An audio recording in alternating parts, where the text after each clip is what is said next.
Hello and welcome to a very special series on Mr. Powder English Podcast. I'm your host, Smith, and the place where you improve your English, one story at a time. Today, we are starting a new journey. We are going to travel back in time.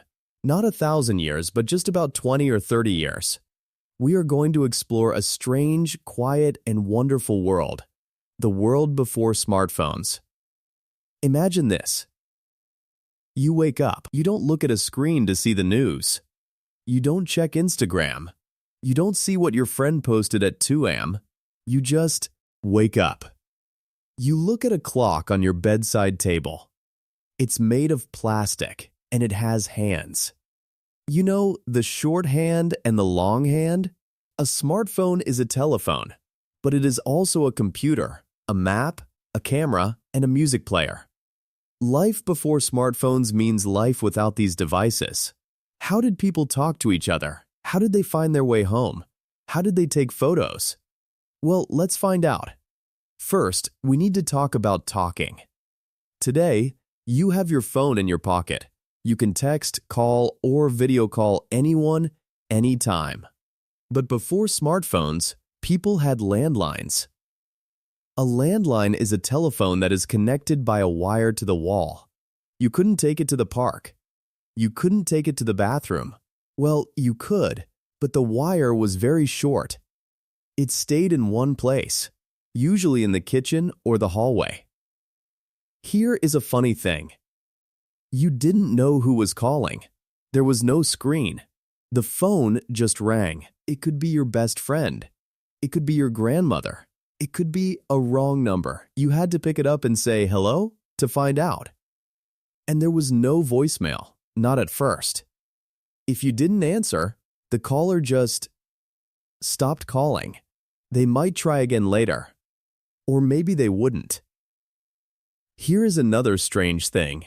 If you were talking to your friend on a landline, the line was busy. If your mom tried to call home, she would hear a special sound. A busy signal. It sounds like this, the fast, busy signal beep, beep, beep sound. That sound meant, sorry, someone is already using the line.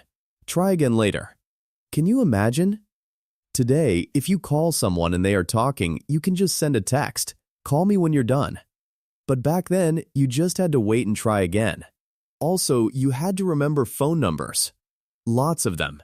Your brain was like a little phone book. You knew your best friend's number. You knew your school's number. You knew your grandparents' number. If you forgot a number, you looked in a big book called a phone book. It had the name, address, and phone number of almost everyone in the city. Imagine you are a teenager in 1995. You want to call your friend Sarah. Hello? Hello, Alex residence. Oh, hi, Mrs. Alex. This is Smith. Alex there? Hi, Smith. Yes, just a moment. Hey, what's up? Did you hear that? You had to talk to the parents first. It was a rule. You had to be polite. You couldn't just text you there. You had to say hello to the mom or dad. It was good practice for being polite. So that was communication before smartphones. Wires, busy signals, and talking to parents. In our next episode, we will talk about how people found their way without Google Maps and how they listened to music without Spotify. We talked about landlines and how people talk to each other. Today, we are going on a road trip. We are going to talk about how people traveled and found places before smartphone maps. We are also going to talk about music. How did people listen to music on the bus or while walking? Let's start our journey. Imagine you are going on a vacation.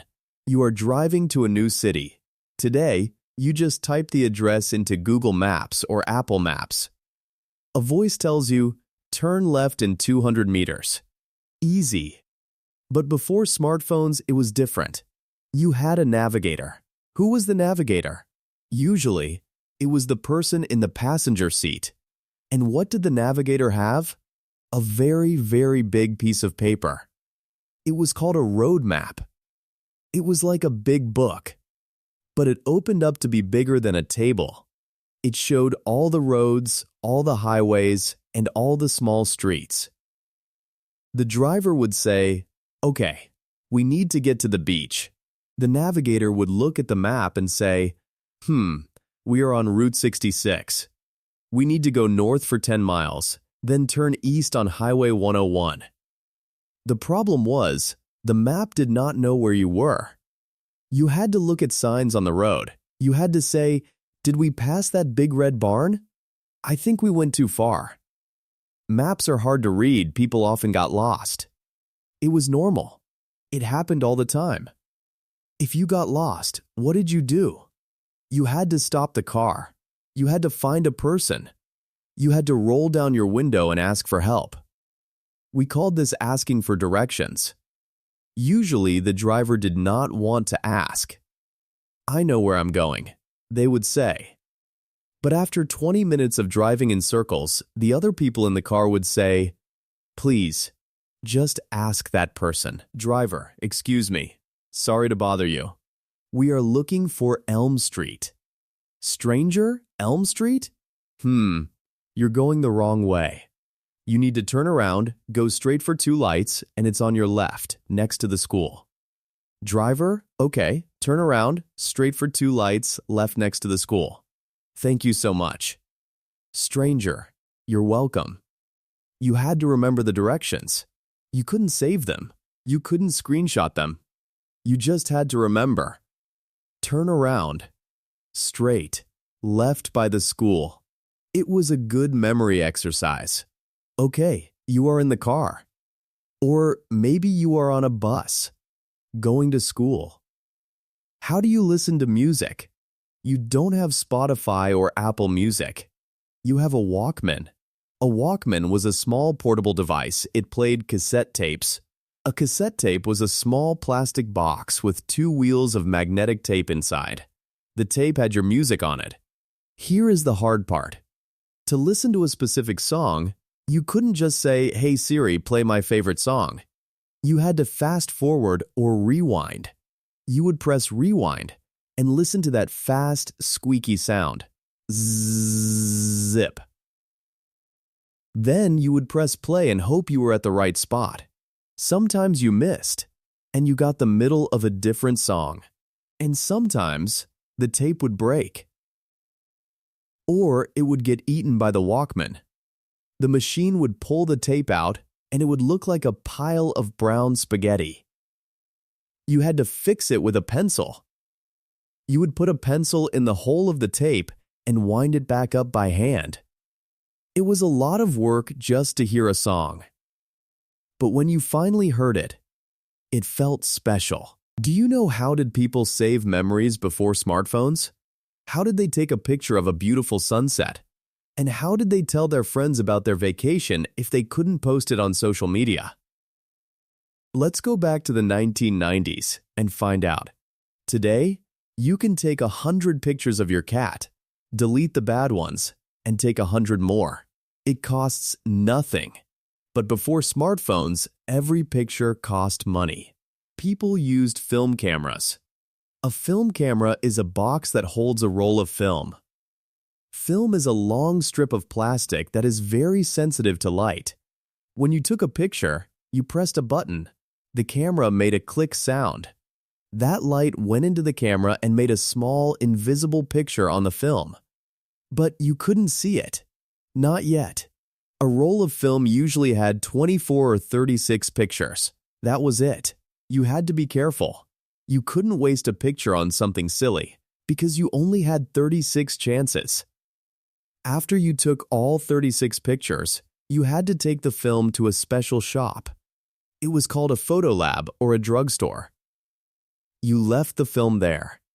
Then you had to wait, sometimes for 1 hour, sometimes for a whole day. Finally, you went back to the shop and got a small envelope. Inside were your pictures, printed on shiny paper. This was the exciting part. You would look at them and say, "Oh, look at this one."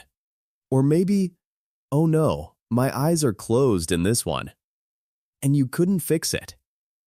That picture was closed eyes forever. What did people do with the pictures? They put them in photo albums. A photo album is a book with sticky pages or plastic sleeves. You put your pictures in the album. Families would sit on the sofa and look at photo albums together. Remember our trip to the beach? Look how small you were. It was a social activity. You held the pictures in your hands. You could feel them. You could pass them to the person next to you. Today, our pictures are on our phones. We look at them alone, scrolling with our thumb. We rarely print them. It's different, isn't it?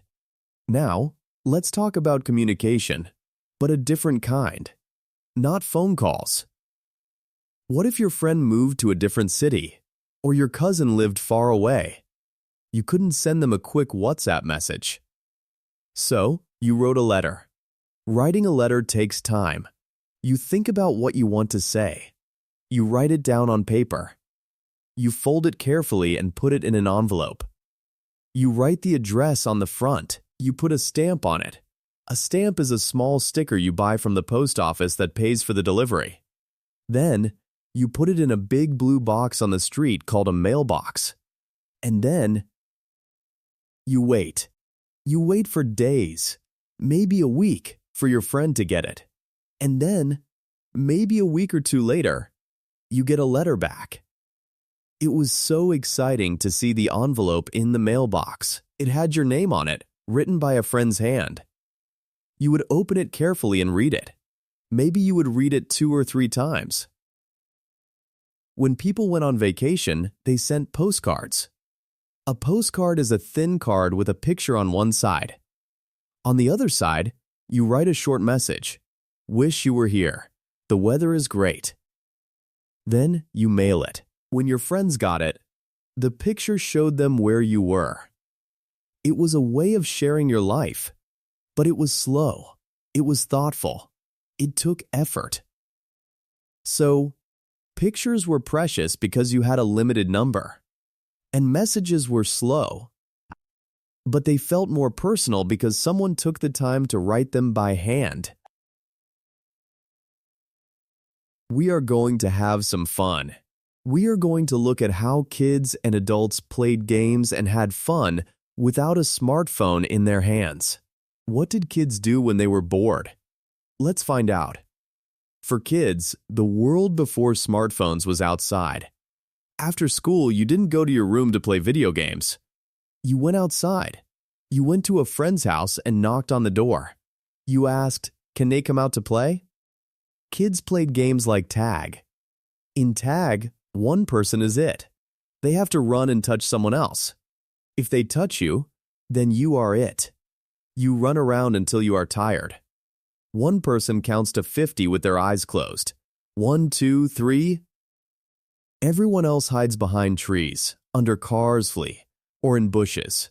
Then the seeker yells, "Ready or not, here I come," and tries to find everyone. Kids rode bicycles. They built forts out of blankets and chairs in the living room. They climbed trees. They played sports in the street until the streetlights came on. When the lights turned on, that was the signal. It was time to go home for dinner. Sometimes you had to stay inside. Maybe it was raining. What did you do? You played board games. A board game is played on a flat board. You move pieces around. You use dice. There was Monopoly, where you buy streets and try to become rich. There was Scrabble, where you make words with letter tiles. There was chess and checkers. Playing a board game meant sitting at a table with your family or friends, talking and laughing together. Kids also had toys, not apps, but physical things. They had Lego bricks to build things. They had dolls and action figures. They had puzzles. They would spend hours putting a puzzle together, piece by piece. Now, let's imagine you are a kid, and you have a question. Let's say you want to know, how tall is the Eiffel Tower? Today, you ask Google. In 2 seconds, you have the answer, 330 meters. But before smartphones, you had to look it up in a book. A very special set of books called an encyclopedia. An encyclopedia was a set of many big, heavy books. Each book was one letter of. To find the Eiffel Tower, you got the e-book. You looked for Eiffel Tower in the book. The pages were very thin. You read the article. There was a picture, but it was black and white. It took time. But you learned other things too, because you had to flip through the pages. If you didn't have an encyclopedia at home, you went to the library. The library was a quiet building full of books. You could go there, find the right book, and read it there. You could also borrow books and take them home for free. So, fun was physical. It meant running, building, and playing with real objects. And information meant books and libraries. It was slower, but it was an adventure in itself. In our final episode, we will look back at everything we've learned. We will compare the old world and the new world, and we will ask, what did we lose and what did we gain? See you next time. We are going to compare life then and life now. And we will answer a big question. Was life better before smartphones? Or is it better now? Let's start with the good things about the past. Many people say life felt simpler. There was less noise. Think about it. When you were with your friends, you were really with them. No one was looking at a screen. You talked. You looked at each other's faces. You didn't have to say, "Put your phone away," because there were no phones to put away. When you were waiting for something, waiting for the bus, waiting in line at the supermarket, you just waited. You looked around. You thought about things. You daydreamed. Some people say this was good for our brains. It gave us time to think. Getting lost was a real adventure. You had to talk to strangers. You had to solve the problem yourself. When you finally found the place, you felt good. You felt capable. And getting a letter or a postcard in the mail was a special feeling. Someone took time just for you. You could keep that letter in a box and read it again years later. It was a real treasure. Today, we can talk to a friend on the other side of the world instantly, for free. We can see their face on a video call. Before, an international phone call was very expensive. You could only talk for a few minutes. If you are lost, you are never really lost. Your phone knows exactly where you are. It tells you exactly where to go. You will never be late because you took a wrong turn. It's safe and it's fast. If you want to learn something, you can learn it right now. You can watch a video about building a house, cooking a meal, or speaking English. All the information in the world is in your pocket. And think about pictures. You can take a picture of your child's first smile instantly. You can send it to grandma immediately. You don't have to wait for the film to be developed. You won't miss those moments. So, which world is better? I don't think there is one answer. Let's imagine a conversation between two friends. One is from 1995 and one is from today. Friend from 1995, I can't believe you have a computer in your pocket. That's amazing. But do you ever just get bored? Friend from today bored? Sometimes, I guess, but I'm usually watching videos or checking social media. Friend from 1995, in my time boredom was good. It made us creative. We made up games. We talked to each other. We looked at the clouds. Friend from today? That sounds nice. But I can also learn anything. I can find new music in seconds. I can talk to people all over the world. You couldn't do that. Friend from 1995? You're right. Maybe the best world is a mix. A little bit of your technology and a little bit of my patience and quiet. And I think that friend is right. The world before smartphones had more patience. It had more silence. It had more real-life connection. The world today has speed. It has convenience. It has information. For you, learning English, this topic is perfect. You have the best of both worlds. You can use your smartphone to listen to this podcast. You can use it to look up new words. You can use it to connect with other English learners. But maybe, sometimes, you can try the old way. Write a sentence in English on a piece of paper. Try to remember 5 new words without writing them down. Go outside for a walk and name the things you see in English. Without looking at your phone, life before smartphones was different. It wasn't better or worse. It was just slower. And sometimes, slow is good for learning.